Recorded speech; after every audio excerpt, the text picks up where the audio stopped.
Well, hello everyone, and welcome to Monthly Market Report, where we're going to go over the market action for November and talk all about what you should be doing with your portfolio right now. And joining me, as he always does each month, is hedge fund manager Jim Roppel and founder of the Roppel Report. Jim, it's great to see you. Great to see you. War, kind of a mini SMU pony for you, for the SMU fans.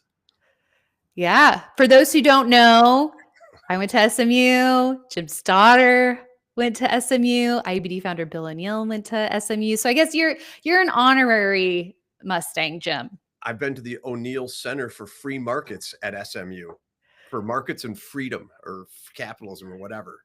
So much. Yes, at one time he did have that in his name, and he still has the O'Neill Business Journalism program in the O'Neill name. So yes, proud Mustang over here with our football team doing so well. Who would have thought? I still feel like we're not getting any respect in the polls and in the rankings, but we're getting there. Well, Miami, they said they were the conference leader, and anyway, we digress. We digress. Right. Market time. Market time. Jim, so back in late September, you said it was a max long moment in the market. We made it through October, and boy, what an amazing November it was for the market. And things really, really got into gear after the election. It was a certain result. It wasn't something that was dragged out over days or weeks. And so that really seems like now that's the major seismic shift tailwind that we are seeing out there right now. What are your thoughts on November's action? I think we have to be adults here and not choose sides. Let's just try to make some money. But, Peter Brandt says you need to know what the dominant fundamental factor is. And I did not think it was going to be the election. I thought the election would be a clearing moment where it would go and pass. I didn't understand the seismic shift of appointees that were coming in, the agenda, and the response by the market has just been, insane. Russell goes up 5.6% the next day. After the election, it pulls back a little bit. Now today it closed at the dead high, upside reversal. These appointees, I think, are going to be the most pro market a cabinet he's ever had. Any president's ever had. Vivek, Howard Lutnick, Scott Bassett. The market's reaction to these guys. We have a hedge fund manager, a secretary of treasury. We have the ex-CEO of Cantor Fitzgerald in charge of commerce.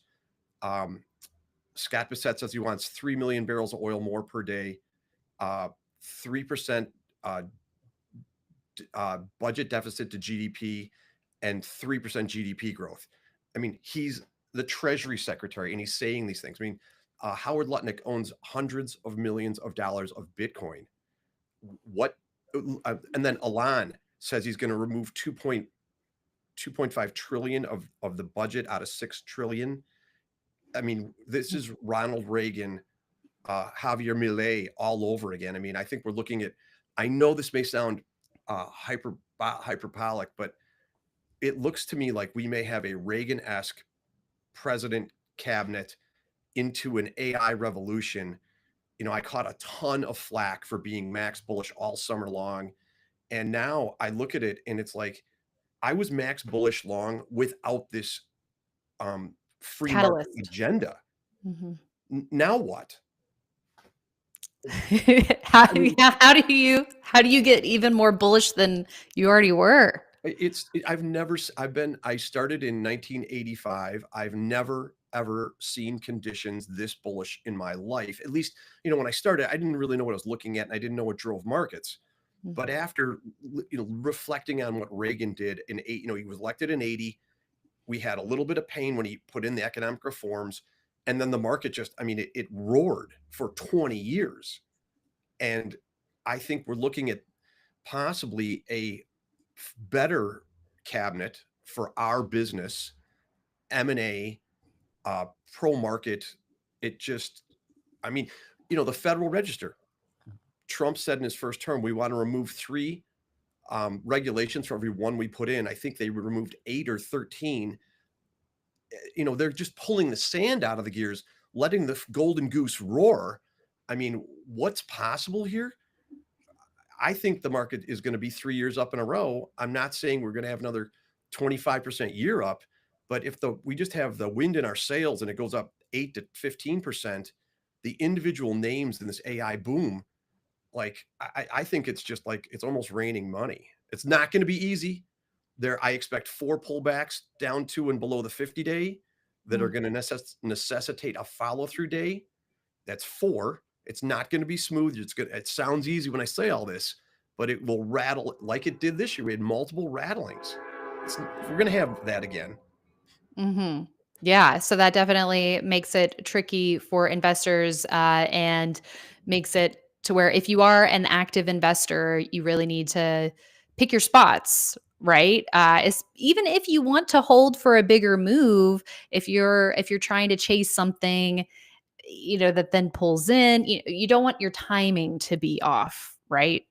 For sure. Like I wouldn't, if you were on Gilligan's Island and you were brought back to the mainland today, wrong time to go from cash into the market. It's kind of add over, we have a ton of high tide flags or 2 weeks tight. I don't know how, or ascending patterns. These are ad spots. I'm not about plunging in with a full 10, 18, 20% position off of a 2 weeks tight, but we are going to have these pullbacks. And then I think we can get in a much heavier way. But again, I was raging bullish on Eli Lilly all year and it completely gave it up. And so Mm-hmm. not everything's going to work. It's been so good. I almost feel like when I'm wrong, I have to apologize when normally 7 out of 10 I pick are break evens or losers. And this year it's been, it's rare. This is the bonuses on Wall Street this year are expected to be up 30%. And that is X investment banking. Think about the money they will spend tipping, buying, spending. Wall Street is a huge part of the economy. Look at Jeffries, JEF, investment banking powerhouse. They clear my 2 funds or 2 of my 3. These guys, this is discounting sand out of the gears, less regulation. I mean, there's no doubt the new administration is the dominant fundamental factor. I mean, look at Bitcoin. Right. That's had an explosive move. If we look at the monthly chart for IBIT, one of the ETFs in this space, up almost 39% in a month, Jim. And full I mean, disclosure, I do own it. I have a Bitcoin, I have a crypto hedge fund, and I think Yeah. this, everyone who's familiar with Bill O'Neill and CanSlim should be well aware of the Livermore large number. My interpretation is a large number pivot. When he was looking at Bethlehem Steel, he said, I'm waiting for the large round number. I think it was 400. And he found through history that when a stock breaks a major round number, it not only hits it, it runs way past. So I think, the world is really not aware of the Bitcoin rally. If you search Google for Bitcoin, buy Bitcoin, it is so far off historical highs. But if it breaks out over 100,000, it'll be the largest number pivot ever in history. I expect a significant run. And then every media outlet is going to broadcast, 100K globally. Every news outlet's going to blast it out there. The public's going to see that and they're going to chase. I mean, I'm expecting fireworks if we break the 100,000. And I honestly think it's almost inevitable. We're about halfway in the cycle off the bottom to the halvening. We're right in line where we should be taking off. The tidal wave is coming. The tidal wave is coming in crypto. Jim Roppel, you heard it here first. And again, you can see when Bitcoin really got going here, and that was November 6th. Of course, there were some early entries, I think 10, 11, perhaps a good day to get aggressive there, Jim. But even those who waited for that election certainty to be out of the way, waited for the breakout, you got that chance. So it seems like the momentum is definitely here. And when you do get more money coming in off of the sidelines with that 100K level that we're getting pretty darn close to, Jim. So it sounds like you expect a lot more money to be coming off of the sidelines. We've been talking over the last year, you and I, about this democratization of crypto, more of these ETFs, making it easier for people to allocate into their portfolios, crypto becoming more mainstream, more money managers getting behind it. So, and now you do have political figures, so to speak, who also are pro crypto. So it does seem like there's a lot of favorable elements there. I was at Bitcoin Nashville, and I met Howard Lutnick. I talked to him. I watched Trump's presentation. They are super. I mean, Trump has crypto corporations. He owns crypto. Howard Lutnick has hundreds of millions of dollars of crypto. Elon was accepting crypto for payment on Teslas. But there are losers. You can see that gold, GLD, and GDX 3 days after the election topped, and it's there will be losers and winners, and so now gold. I mean, Bitcoin is a better gold, and the market agrees, and so people were dumping gold to buy Bitcoin. At least that's my interpretation of this. But it's bigger than just Bitcoin. I mean, Ethereum was widely considered to be dead, and all of a sudden it has erupted out. Solana is acting great. Coinbase is 3 weeks tight. Oh, we haven't even talked about MicroStrategy yet. What a month for that stock. Take a look at Wild. this is kind of flag. Okay, MicroStrategy, Michael Saylor. Initially people thought he might be absolutely crazy, and now he looks kind of more like a genius. If Bitcoin goes higher, MicroStrategy is going to go significantly higher. And I know it seems hard, but markets do funny things. I mean, who thought Uplovian was going to go up, whatever, 200-300% in just a matter of months? Right. So there's a look at it, ticker APP. So with MicroStrategy, you said it has a flag-like structure then. So Jim, you think this thing is buyable at some point in the near future? Look, we're in a highly elevated, this is pulled back a lot because of its levered nature, but on an upside reversal, if BTC cracks 100,000 to the upside and this has an upside reversal, it's going to go to Mars. I mean, look, I wouldn't be shocked if Bitcoin itself goes from 100 to 125, 130,000 in a week or two. And well, what's that going to do to MicroStrategy? Yeah. Well, they are highly correlated, but they aren't in lockstep. No, there's premiums and discounts. MicroStrategy is trading at premiums and discounts to the underlying. Now, a great premium at this minute. If you're not willing to take that risk or play that game, a Roppel Report subscriber made $55 million. A 41-year-old made $55 million with MicroStrategy on MicroStrategy calls. Wow. That is very impressive. Yeah, Jim, I know you are definitely locked into what's been going on in this space. So when you have risk on type assets like crypto and these related stocks like your MicroStrategy, you mentioned AppLovin. There's so many other examples too of where things have been flying. You recalled the 80s. I'm sure are there comparisons perhaps to the late 90s that can be made? And if so, something that we've been talking about a lot at IBD is, okay, well, what playbook do you use for that type of environment where you have a lot of stuff flying? They're not really pausing for very long to form full-on bases. How do you get more aggressive while still having a measured and thoughtful approach instead of just buying anything and everything that's moving? That might be tempting. Reagan was huge on funding defense contractors, and we had a giant consumer non-durable rally at that point. Like, he wasn't attacking drug companies. Like, I'm fairly confident that the Trump administration will, but I don't worry about that. The new high list is going to tell us what is going to work and not work.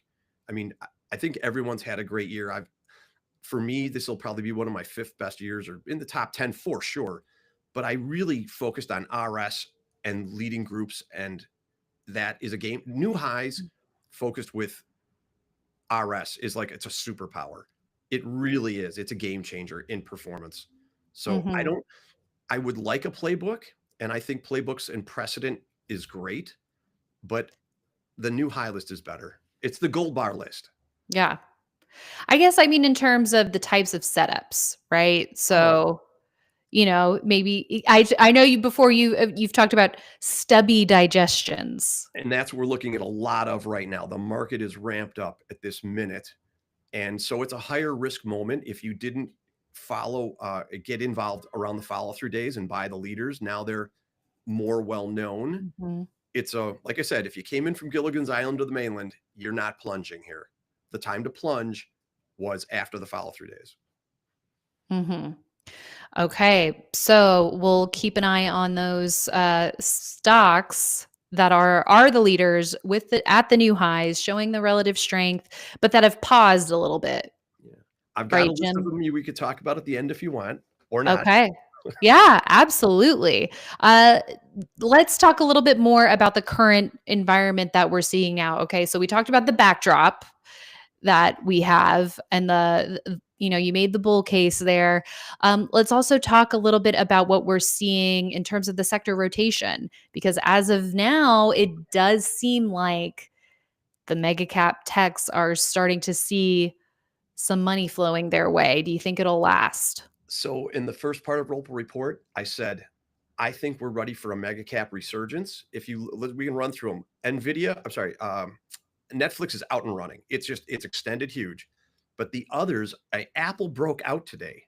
All right, volume didn't come in, but it broke out of its base. Amazon broke out a long time ago and retested.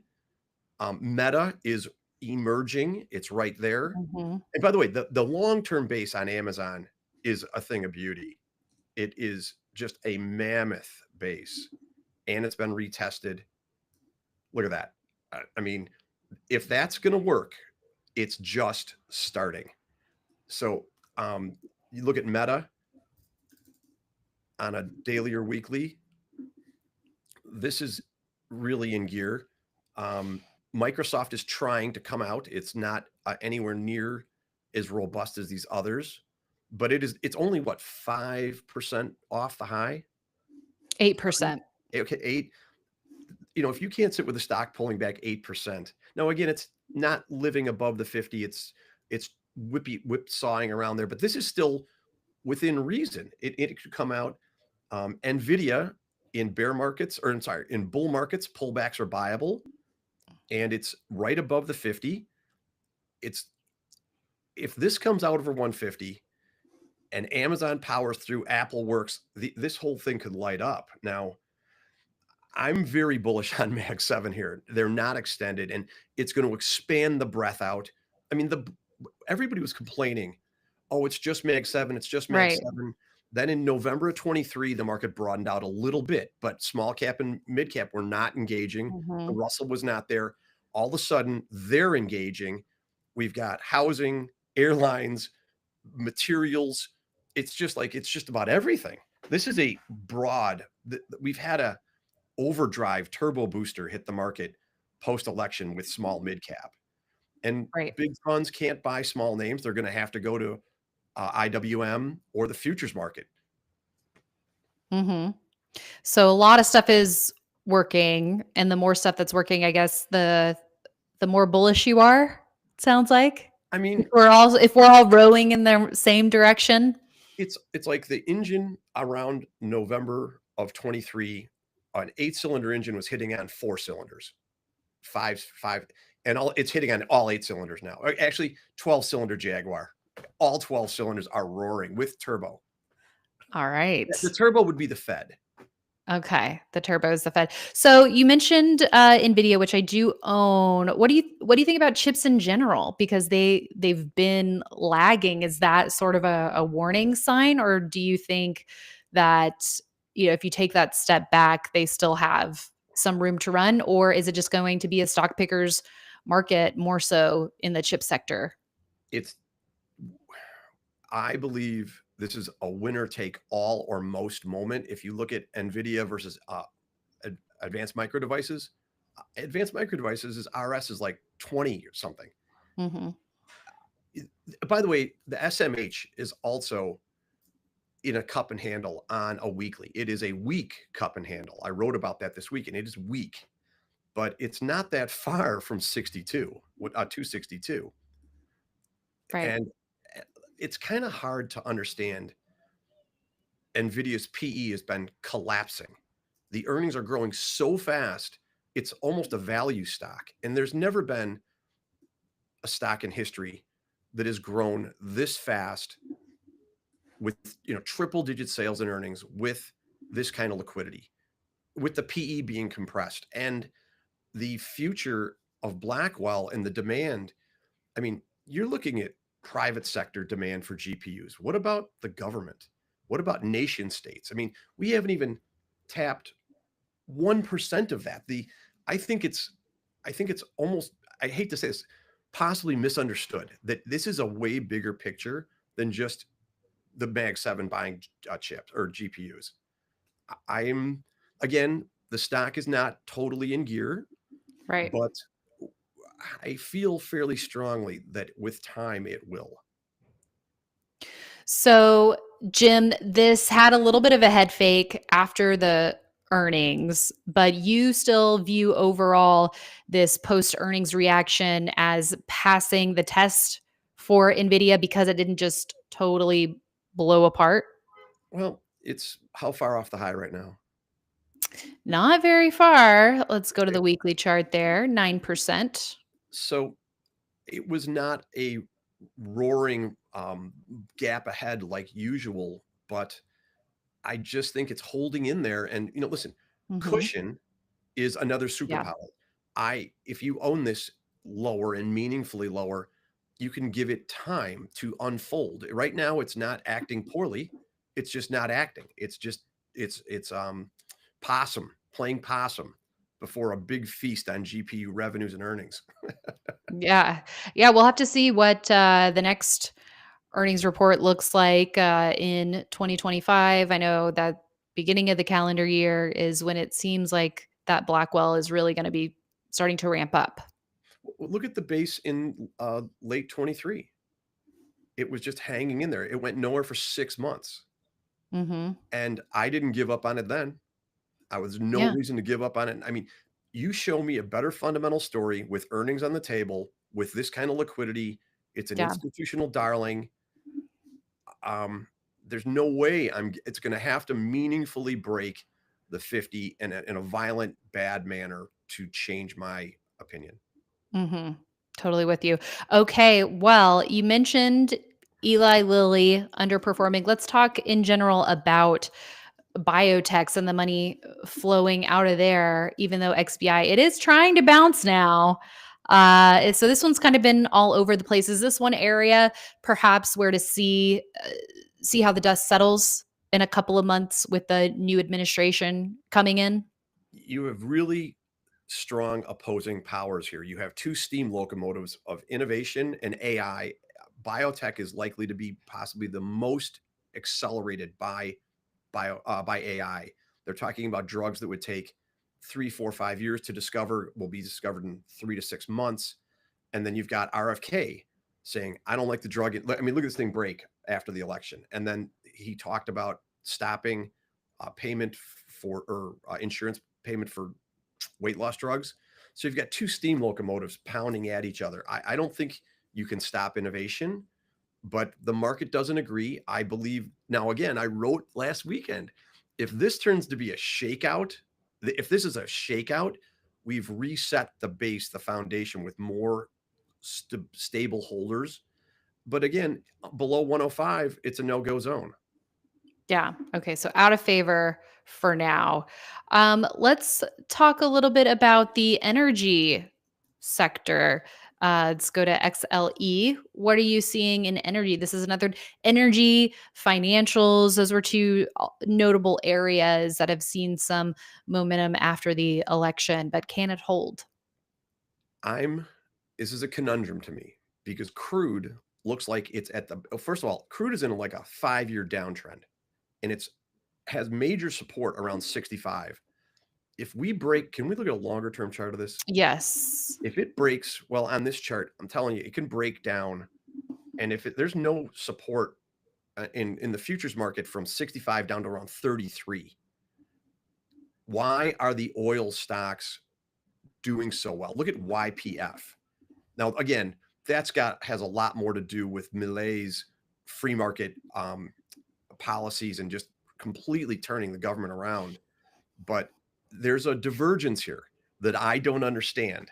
So, we have a lot of the new administration's cabinet members saying we want to pump more and a lot more. So you think price of oil crude is going to go down, but yet the stocks are getting buoyancy. So I'm just kind of watching it. Okay. And again, oil breaking is so great for inflation. It's the largest component of the CPI. It's a tax on the economy, and it actually, rising oil helps dictators. Declining oil chops off terrorism funding. So there's so many positives to drilling more and getting oil going. It reduces cost of transfer. Look at the transportation average. We've had a major breakout there. What ticker would you like me to pull up for that? IYT. Yeah, IYT. Watch it reverse today. I didn't look. Okay, this has come out of a base. It's acting great. And so is the retail XRT. Yeah, that really started to. So where's the move. recession? I mean, look at Walmart. How possibly, 6 and 9 months ago, people were like, recessions, it's inevitable. We have an inverted yield curve. And if you look at American Express, look at the NASDAQ. Yeah. The NASDAQ is telegraphing to everyone that the economy is, I hesitate to call it, this would say the economy's robust. And now we've got the Fed easing into, I wouldn't say the economy is robust, but it is certainly stable. And the greatest market actions, power performance occurs when you have a stable economy and the Fed is cutting. If the Fed is cutting into a problem, housing crisis, a dot-com bubble bursting, you can have 5-6 cuts that will do nothing to the economy or to the market. But when the economy is stable or almost strong, that's like a real powerful cocktail. Yeah. And so speaking of the Fed, what are your thoughts on what we've been seeing in the treasuries? Because we're finally seeing those coming off. The interesting thing was right when Powell started cutting rates, that's when we saw the 10-year go up, but we've broken that trend. So is this fueling the equity market fire, Jim?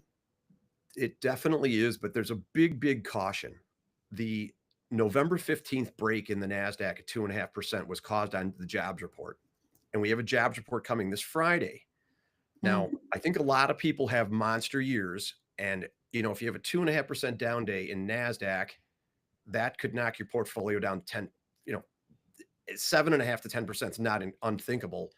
I want to be cautious and get the horse in the barn into the new year. This Friday is a big deal, and it's going to really affect the probability of the rate cut on December 18th, or the possibility of a rate cut, which the market has a slight positively. We should get a rate cut. But if the jobs report comes in hot, that can change very quickly. So with that, then in terms of how you're positioning your portfolio, are you putting hedges back on, or are you just going to be ready to react if you need to? So I was super fortunate to have a monster hedge on in the last report, and I'm just fearful, and I'm more fearful than I should be. I'm playing a little defense here. So on Thursday night or Thursday late in the day, I have a bunch of hedges on, but I'm going to really ramp them up. I don't care if I don't make a ton if we explode higher on a cool number. But if it's a hot number, I do not want to give back one of my best years. I'm super bullish about next year, but I just don't want to. You want to finish the year strong. I do. And December is very tricky. Between Christmas and New Year, many hedge funds do not care about taxes. They just want their bonus, and they start selling the leaders. Mm. So I've seen a lot of deterioration. I've been doing this for a long time, and I've watched my performance melt down in the last 3, 4 days of the year. And worse yet is when you have a monster year, the opening day in the new year is often down very heavily, where people are waiting to push their taxes out 15 months instead of 3.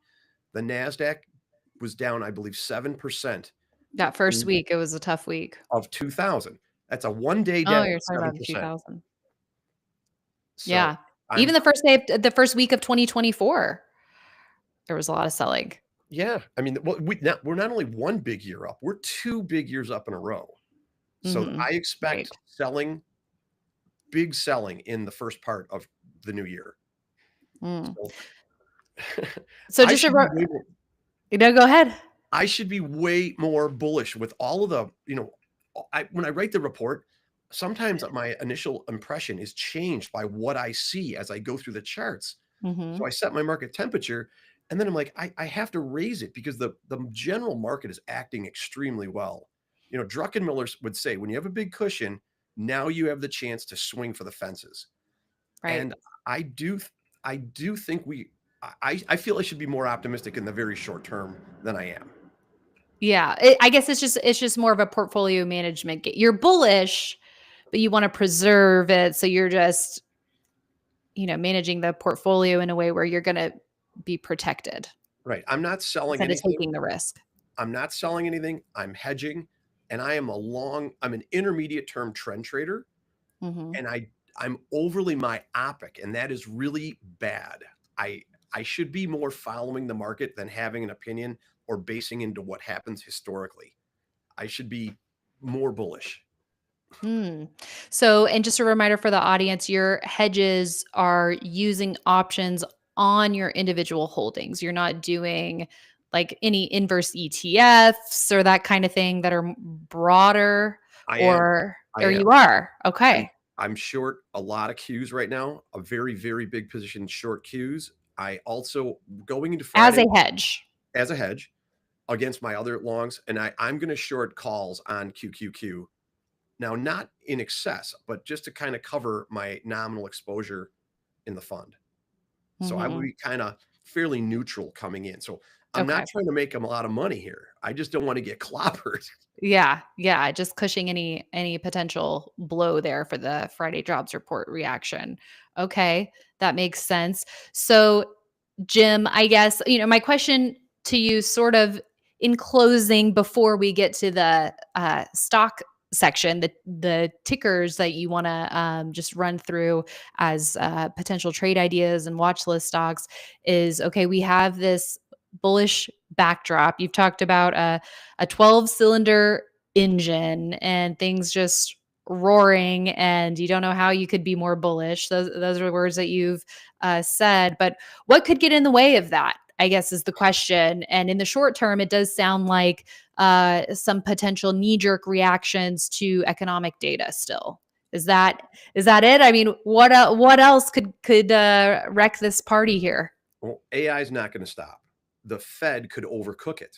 If the Fed continues to cut and this economy starts to heat up, they could overcook it, and then they're going to have to raise rates. That is a major problem, or a major looming problem.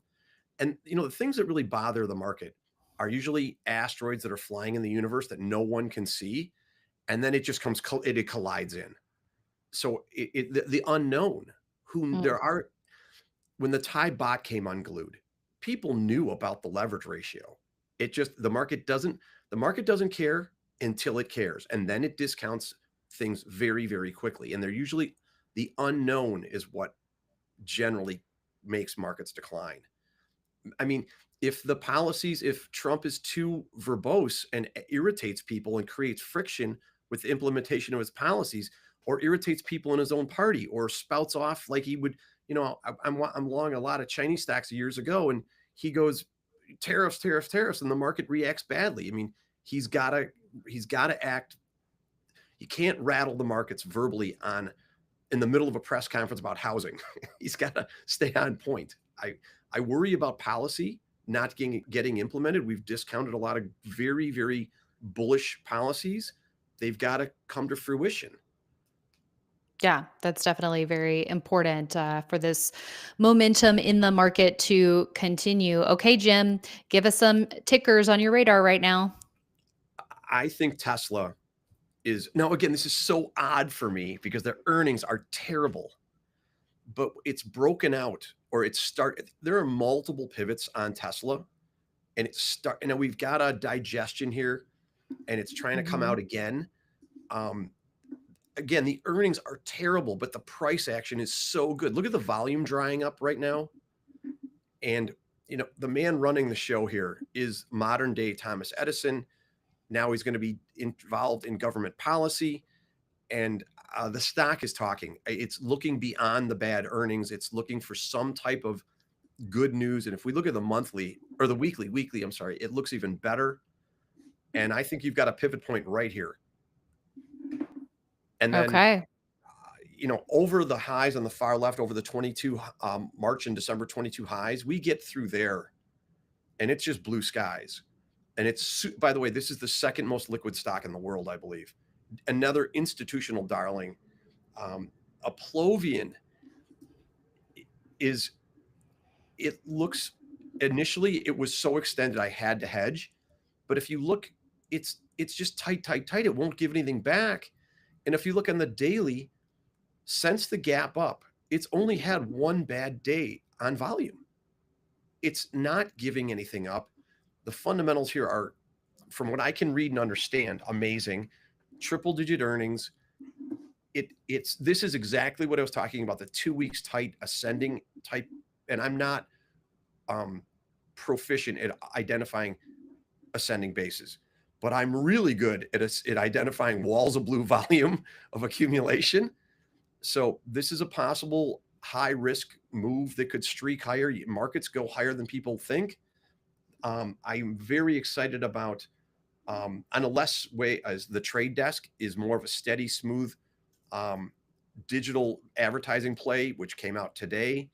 And a lot of stocks gave some back late in the day today, but this is a much more, well, this one powered through. This is a much more stable name. Now, I love Reddit.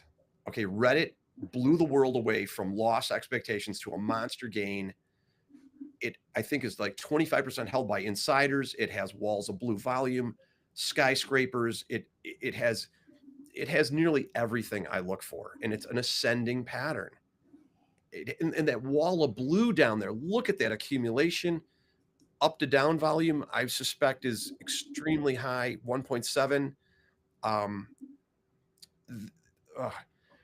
let's see here. A-Lab, another large institutional holding with all the variables. These are CanSlim model book. Look at those skyscrapers of blue volume. That is institutional whales. They can't hide their tracks. They leave clues. Another ascending pattern. And their product really stops the bottleneck in the GPU clusters. It's an important product, and it's a very AI name, and it's a semi name.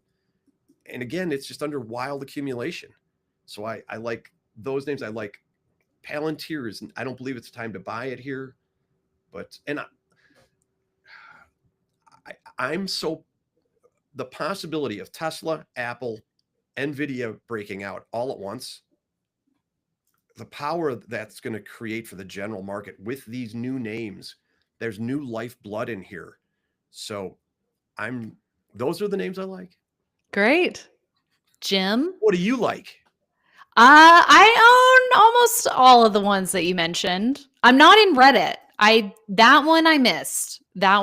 I should have bought that cup with handle breakout, but I'm in all, let's see. Let's look and see. I'm not in Trade Desk or Apple. But you're just looking at Apple mainly just for its market impact, or are you in it? My family's held it for a while, Mhm. whatever, but personally in the fund, no, it's not Yeah. the horsepower I'm looking for. Right. I mean, there's a lot of names that are very stable and growing very nicely, like Trade Desk, ISRG. They're slower names, but still very high growth and quality. But if Mhm. you want to really ramp it up and try to, make a killing, in the new year, don't be shocked if Reddit and A Lab go up if they're total market leaders. You know, they're really, they have the horsepower, they have the fundamentals, they've turned profitable, the market agrees, the accumulation's there. They're the whole package. Well, Jim, the charts are talking. And we're listening, and I do just want to quickly go back and give you props because you've been all over the crypto trade. And when we had our show last month, We before, have been all over it. well, you've been taking the lead, and I'm hopping on the train with you. But you said, this is pretty much an exact quote. I think you said, if it breaks out of this long base, wild horses couldn't stop me from going all in on it. Basically, something to that effect. You were just pounding the table, and look at what it's done since it broke out.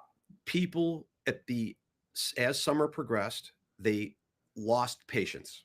And they're like, the post-halving rally hasn't materialized yet, and they looked elsewhere. And AI stole the thunder of crypto, and all of a sudden, it's just exploded out. It's post-halving.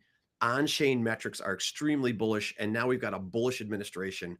And by the way, this is a bunt. This could go so much higher. The numbers are so big. Like, I watched the video that you and I did 6 months ago. Listen to the numbers of a historical post-halving run. This is the beginning. Was it 6 months ago? I feel like it was last November. It's been over a year now. Okay, I don't know, but yeah, people are all excited about this. For people who've been through the prior 3 rallies, this is the beginning. The tidal wave it's just coming. It's nowhere near shore. It's not curling over. And again, there's always the possibility of hiccups. Right. Yeah. And risk management, that's number 1, isn't it, Jim? Risk management is job 1. It will keep you from blowing up from all kinds of ridiculous mistakes you might make. But over trading, the secret to getting rich is compounding monster winners with time. You can't compound if you're flipping in and out of this stuff. And you're just going to pay a lot of taxes. We are in a raging bull market, maybe the strongest bull market, one of the strongest bull markets I've ever seen. It's a monster opportunity. Don't fumble it by selling some stock that's about to go up 300%, up 20%. Again, you have to know the fundamentals deeply and have the right position size. But this is an opportunity. This is probably the beginning of a 10, 15-year super cycle. And after that, we may have another major secular bear market. So this is an opportunity not to screw up, to capture it, to get you set for the balance of your life. And I really think that's this opportunity is massive. I've never seen anything like it. All of these, the stars are lined up right now. And powerful words, Jim. Powerful setup. Powerful words for a powerful setup. And you talked about trying to sit with things. And I think something that has helped me a lot is making sure I'm buying right. And if I am more aggressive, making sure I'm still using my sell rules. But, getting really dialed in on those entries has helped me so much to be able to withstand those potential areas where I may have previously otherwise gotten shaken out. But it's just a test of the 50-day. But if you're in there right and you get the cushion, like you said, that goes a really, really long way. It allows you to sit and see how things unfold. But if you've missed this or screwed it up, it's fine. Yeah, if we're going to rally for 5-10 years, we're going to have a couple bear markets in there, like real bears. And every year, 4 pullbacks, 2 are below the 50-day, and 1 10 to 15% correction every year along the way. I mean, I know I'm super bullish, but there's just going to be a lot of pullbacks, which will give you an opportunity to commit to all these leaders again. They'll rebase. So I would not be getting heavy off a 2 weeks tight. Yeah. I think that also helps with the frame of mind, right? Because if you are getting shaken out versus being ready to buy, when you see that pullback. I mean, that's a totally different frame of mind. And getting off of leverage when things are way extended. Okay. Now, again, we might be in a moment where the level of extension, the max level of extension on NASDAQ this year has been 9%.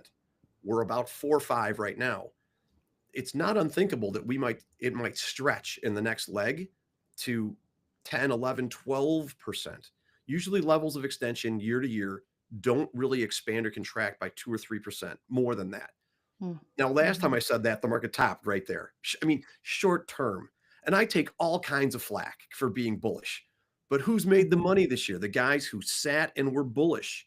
When the market's doing things like this and it's acting like this is time to make money. This is a really good environment.